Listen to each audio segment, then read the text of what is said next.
जय हिंद दोस्तों, सैनिक समाचारों में आपका हार्दिक स्वागत है। बड़े दुख की बात दोस्तों, एक सेना का मेजर साहब शहीद हुआ है, दो मेजर घायल हुए हैं, एक लेफ्टिनेंट कर्नल घायल हुआ है, जिप्सी का हुआ है एक्सीडेंट। और मैं बात करूंगा डिप्टी कमांडेंट को मिले न्याय, आईपीएस की सब ले रहे हैं सुध। आखिर इस अर्धसैनिक बल के अधिकारी का क्या है कसूर, क्यों दरोगा को क्या होगी सजा, और कहा है कि एक राष्ट्र और दोगली राजनीति क्यों, और पीसीडीए की चेतावनी सभी पेंशनर्स के लिए। और दोस्तों पुणे अकादमी में पुणे अकादमी में कैडेट्स की गई जान, वो पूर्व सैनिक एक एनसीओ का बेटा था, उसने लगाए सीधे आरोप। और दोस्तों जंतर मंतर पर 9 नवंबर को बड़ा आंदोलन। तो खबरें करते हुए साथ है, सबसे पहले मैं बात करूंगा, बड़े दुख की बात है कि जैसलमेर में एक बहुत बड़ी एक्साइज थी, वहां से जिप्सी में सवार थे ड्राइवर और सेना के 3 मेजर लेफ्टिनेंट कर्नल, और गाड़ी पलट जाती, बड़ा हादसा हो जाता है। और वहां पर सेना के एक मेजर, मौके पर मेजर टीसी भरद्वाज की मौत हो जाती है। यह हादसा उस समय हुआ जब सेना के जवान अधिकारी सैन्य अभ्यास एक्सरसाइज पूरी करके लौट रहे होते हैं। हादसे में मेजर भरद्वाज की शहादत, पूरे क्षेत्र में शोक की लहर। हादसे में मेजर भरद्वाज के अलावा लेफ्टिनेंट कर्नल प्रशांत राय, मेजर प्राची शुक्ला, मेजर अमित और ड्राइवर नसरुद्दीन भी घायल हो गए। सभी घायलों का इलाज तत्काल सेना के हॉस्पिटल में किया जा रहा है। दुखद हादसा रामगढ़ से लोंगेवाला के बीच गमनेवाला गांव के पास हुआ। सेना के अधिकारी सैन्य अभ्यास करके लौट रहे थे, तभी अचानक वाहन संतुलन खो बैठा। तेज रफ्तार जिप्सी थी, पलट गई। पलटते ही मौके पर अफरा तफरी मची।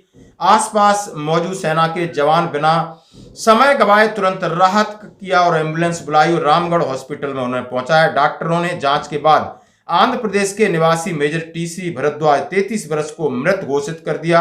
उनकी शहादत की खबर पूरे सैन्य कैंप में और गृह राज्य में गहरा शोक फैल गया। प्राथमिक उपचार के बाद बाकी घायलों को इलाज के लिए सेना के विशिष्ट हॉस्पिटल में रेफर कर दिया गया, जहां उनकी हालत स्थिर बताई जा रही। घायलों को विशेषज्ञ जो डॉक्टर हैं उनकी निगरानी रखा गया है। हादसों के कारणों की जांच, तनोट थाना के एसआई अचल राव ने बताया कि शुरुआती कारणों को सामने आया कि तीखा मोड़ था और गाड़ी पर ड्राइवर काबू नहीं कर पाया। सांसद ने जताया दुख और वहां पर सांसद उम्मेद राम बेनीवाल ने गहरा दुख जताया दोस्तों। और ये देख सकते हो, बड़ी हानि हुई है, सेना को बड़ा दुख हुआ। और जम्मू कश्मीर में सेना को बड़ी कामयाबी, 2 आतंकी ढेर। जम्मू कश्मीर के कुपवाड़ा में सुरक्षा बलों ने दो आतंकवादियों को मार गिराया है। 13 अक्टूबर की शाम 7 बजे एलओसी पर कुंभकड़ी जंगल में ऑपरेशन जारी था और लगभग ये ऑपरेशन 4-5 दिन से चल रहा था। तो दोस्तों ये थी सैनिकों को लेकर बड़ी खबर।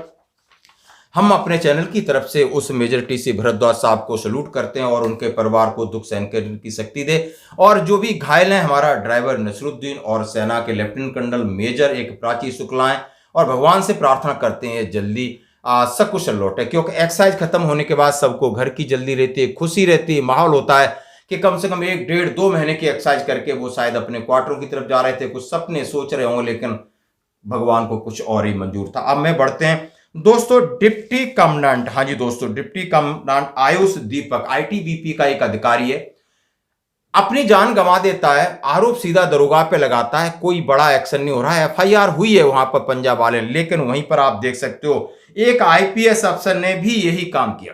और वहां पर सोनिया गांधी पहुंच रहे हैं, राहुल गांधी जा रही हैं, मायावती जा रहे हैं, भाजपा दूसरे दलों के नेता जा रहे हैं, उसकी वाइफ आई है, से पूरी राजनीतिक लॉबी राजनीति कर रही है, उनके बात कह रही है, उनकी बात सुन रही है, सरकार को कटघरे में खड़ा कर रही है और अधिकारियों पर आरोप लगाया जा रहा है, सस्पेंशन हो रहा है, सारी चीजें हो रही, राजनीतिक दबाव हो रहा है। आखिर इस आईटीबीपी के अफसर आयुष दीपक का क्या कसूर था? सेम उसने भी वही काम किया, वो भी प्रताड़ित था, वो चाहता था, उसने कहा मैं ईमानदार एक सेना का अधिकारी हूं, अपनी बहन के बाल खींचने वाले को, उसको द्रौपदी की तरह चीरहरण करने वाले को मैं सजा नहीं दे पाया, मैं उसका कुछ नहीं कर पाया, और हमारे खिलाफ और वो आपराधिक मामले दर्ज करने की धमकी देता है, तो मुझे सेना में या इस दुनिया में रहने का कोई अधिकार नहीं है। ये एक सेना का अधिकारी इस तरह का कदम उठाता है, उसके लिए किसी नेता को दर्द नहीं हुआ।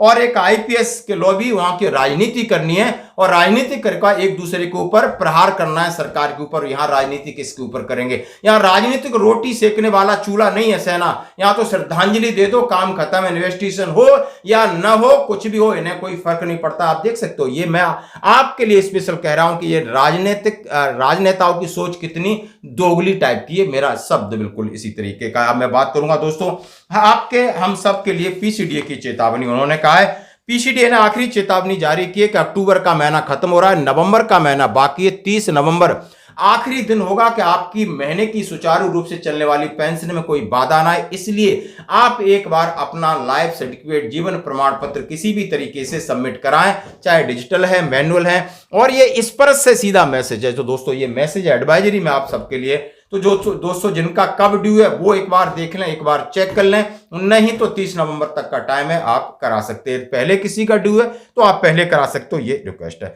अब मैं बात करूंगा पुणे एकेडमी को लेकर के, जहां पर हमारा एक कैडेट अंतरिक्ष कुमार सिंह हो, जिसका पिता सेना के अंदर एक एनसीओ था और वो बहुत परेशान था। जैसी एकेडमी उसने ज्वाइन की खड़गवासला, तब से अपने पिताजी को शिकायत कर रहा था कि हमें यहाँ सीनियर कैडेट्स हैं, परेशान कर रहे हैं। पिताजी भी सेना में से रिटायर हैं। उन्होंने सीनियर अधिकारियों को गुहार लगाई, लेकिन उनकी अनदेखी कर दी गई कि यहाँ पर ऐसा ही चलता है। और तंग आकर इस बच्चे ने, जो कि वायुसेना में अधिकारी बनना था, एक फ्लाइंग अफसर बनना था, लेकिन शायद उसने अपना जीवन ही गवा दिया। क्या एक बहुत गंभीर मामला नहीं है? उनके माता पिता पे क्या गुजरी होगी? उन्होंने बच्चे को आर्मी स्कूल में पढ़ाया, सेना में वो रहे, एक इतना बड़ा जर्नी तय किया होगा, इतना बड़ा सपना था, सपना पूरा होते होते रह गया। आखिर सिस्टम में कहीं ना कहीं चूक है और उसकी अनुकारी होनी चाहिए, जैसा कि उनके माता पिता ने कहा है। दोस्तों अब मैं बात करूंगा जंतर मंतर पर 9 नवंबर याद रखना है, यानी ओपीएस को लेकर, जहां पर ओपीएस को लेकर नेता मजे मार रहे हैं। आज नेताओं पर सवाल है। उसी को लेकर मंजीत सिंह ने ऑल इंडिया